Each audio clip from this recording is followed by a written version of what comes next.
Hi friends, ഞാൻ കർമൂസ വെച്ചിട്ട് അതായത് പപ്പായ വെച്ചിട്ടുള്ളൊരു അച്ചാറിന്റെ റെസിപ്പിയാണ് കാണിക്കുന്നത്. നല്ല ടേസ്റ്റുള്ള ഒരു അച്ചാറാണിത്. വളരെ സിമ്പിൾ ആയിട്ട് നമുക്ക് എല്ലാവർക്കും ഉണ്ടാക്കിയെടുക്കാനും പറ്റും.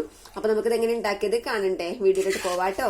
അതിനു മുമ്പ് നിങ്ങൾ ആദ്യമായിട്ടാണ് എന്റെ വീഡിയോ കാണുന്നതെങ്കിൽ സബ്സ്ക്രൈബ് ചെയ്യാൻ മറക്കരുതേ. വീഡിയോ ഇഷ്ടപ്പെട്ടാൽ ലൈക്ക് ചെയ്യുക, ഷെയർ ചെയ്യാട്ടോ. നമ്മൾ അച്ചാർ ഉണ്ടാക്കുന്നതിന് വേണ്ടി 2 കർമൂസ ഞാൻ എടുത്തിട്ടുണ്ട്. നമുക്ക് ഇതെല്ലാം തൊലി ചെത്തി എടുത്തിട്ട് നന്നായി ചെറുതാക്കി അരിഞ്ഞെടുക്കണം കേട്ടോ.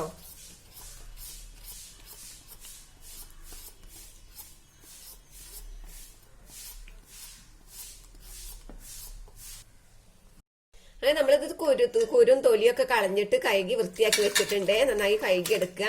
നമ്മൾ ചെറിയ ബാറുകളാക്കി അരിഞ്ഞെടുക്കണം കേട്ടോ. ഞാൻ കാണിച്ചു തരാം. നമ്മൾ ചെറിയ ബാറുകളാക്കി എടുക്കുക. ഇങ്ങനെ ബാറാക്കിയതിന് ശേഷം ഇവിടെ ഒന്നും കൂടി ചെറുതാക്കി കൊടുക്കുക കേട്ടോ.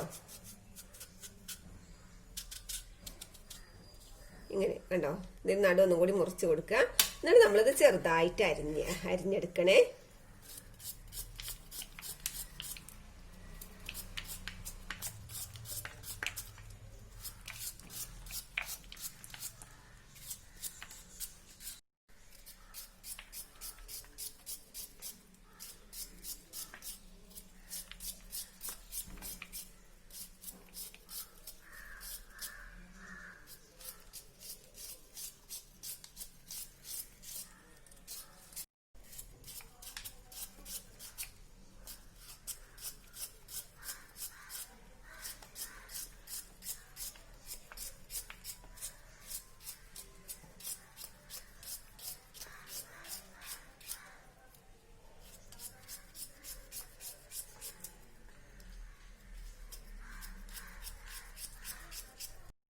ഇപ്പൊ നമ്മുടെ കർമൂസ് ഞാൻ ചെറുതായിട്ട് അരിഞ്ഞു വെച്ചിട്ടുണ്ട്. അതുപോലെ തന്നെ ഇഞ്ചി, വെളുത്തുള്ളി, പച്ചമുളക് ഇതും ഞാൻ ചെറുതായിട്ട് അരിഞ്ഞു വെച്ചിട്ടുണ്ട് കേട്ടോ.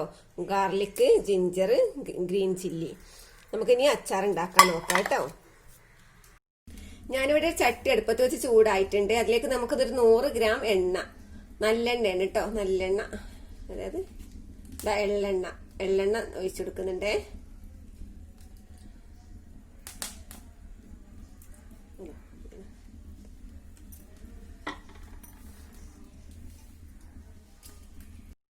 അപ്പൊ എണ്ണ ചൂടായി വന്നിട്ടുണ്ട്. ഇതിലേക്ക് നമുക്ക് കടുക് ഇട്ട് കൊടുക്കാം കേട്ടോ.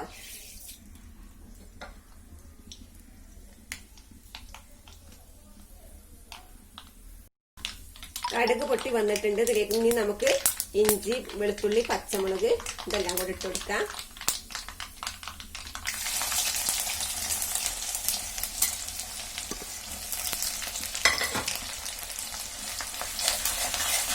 ഇത് വഴറ്റിയെടുക്കാം കേട്ടോ. നമുക്ക് കറിവേപ്പില ഇട്ട് കൊടുക്കാം.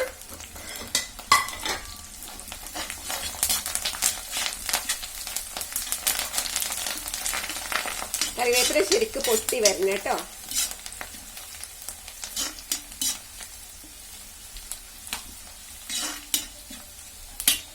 ഈ വെളിച്ചെണ്ണയിലേക്ക് നമുക്ക് മുളക് പൊടി ഇട്ട് കൊടുക്കണേ. കാശ്മീരി മുളകും സാധാ മുളകും കൂടി കൂട്ടി പൊടിക്കുന്ന കേട്ടോ.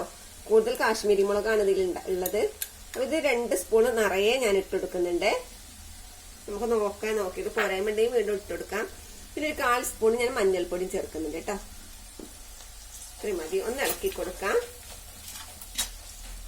നമുക്ക് ഈ കർമൂസല്ലേ അരിഞ്ഞു വെച്ചേ ഇത് ഇതിലേക്ക് ഇട്ട് കൊടുക്കാം കേട്ടോ.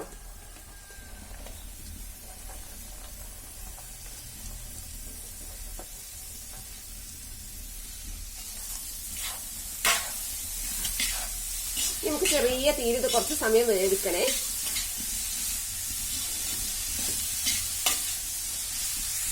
ഇനി നമുക്ക് ഒരു 1/2 ഗ്ലാസ് വെള്ളം ഇതിലേക്ക് ഒഴിച്ചു കൊടുക്കാം കേട്ടോ. ഒന്ന് വെന്ത് കിട്ടാൻ വേണ്ടിയിട്ടാണ് 1/2 ഗ്ലാസ്സാണ് എടുത്തത്. ഇനി നമുക്ക് ആവശ്യത്തിന് ഉപ്പ് ഇട്ട് കൊടുക്കണം.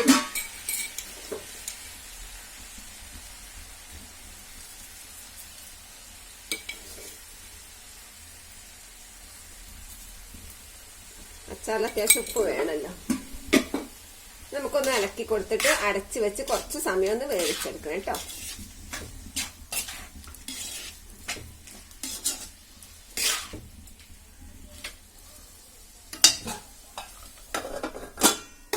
കുറച്ചൊന്ന് വേവട്ടെ. നമ്മുടെ കർമൂസ അത് അടിച്ചു വെച്ച് ഞാൻ ഇടയ്ക്കൊന്ന് ഇളക്കി കൊടുത്തിരുന്നു കേട്ടോ. ഒരു 5 മിനിറ്റോളം നമ്മളിത് ഇങ്ങനെ അടുപ്പത്ത് വെച്ച് വേവിച്ചെടുത്തേ.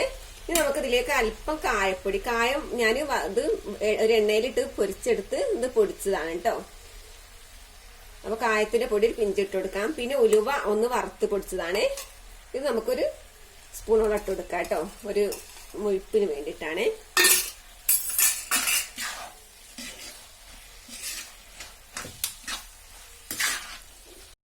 ഇനി നമുക്ക് വിനാഗിരി ഒഴിച്ചു കൊടുക്കാം കേട്ടോ. വിനാഗിരി സുർക്ക വിനാഗിരി ഒഴിച്ചു കൊടുക്കാം. വിനാഗിരി അത്യാവശ്യം നമ്മൾ ഒഴിച്ചു കൊടുക്കണം കേട്ടോ.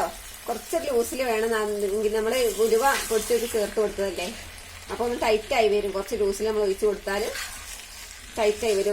ഒരു ഗ്ലാസിന്റെ അടുത്ത് ഒരു 3/4 ഗ്ലാസ്സൊക്കെ നമുക്ക് ഒഴിച്ചു കൊടുക്കാം കേട്ടോ. കുറച്ച് കഴിയുമ്പോൾ വീണ്ടും ടൈറ്റ് ആയി വരും. അപ്പൊ നമ്മൾ അതിനനുസരിച്ച് ഒഴിച്ചു കൊടുക്കാം. നിങ്ങൾക്ക് ഏത് രൂപത്തിലാണ് വേണ്ടതെന്ന് വെച്ചാൽ അനുസരിച്ച് നിങ്ങൾക്ക് വിനാഗിരി ഒഴിച്ചു കൊടുക്കാം കേട്ടോ. ഇനി നമുക്കിതിലേക്ക് ഒരു സ്പൂൺ പഞ്ചസാര ചേർത്ത് കൊടുക്കാം കേട്ടോ. ഒരു സ്പൂൺ പഞ്ചസാര ചേർത്ത് കൊടുക്കുന്നുണ്ട്. ഒന്നുകൂടി ഇളക്കിയിട്ട് നമുക്കിത് ഇറക്കി വെക്കാം കേട്ടോ. അത്യാവശ്യം വെന്തിട്ടുണ്ട് കേട്ടോ പപ്പായ.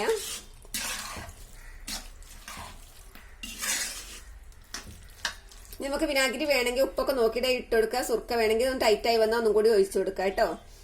അപ്പൊ നല്ല ടേസ്റ്റ് ആണ്. പിന്നെ കർമൂസന്റെ അച്ചാർ ഇട്ടാല്. അപ്പൊ നിങ്ങൾ ഉണ്ടാക്കി നോക്കാത്തവരാണെങ്കിൽ ഇങ്ങനെ ഉണ്ടാക്കി നോക്കുക. നമുക്ക് തണുത്തതിന് ശേഷം ഇത് ഭരണിയിലാക്കാം കേട്ടോ.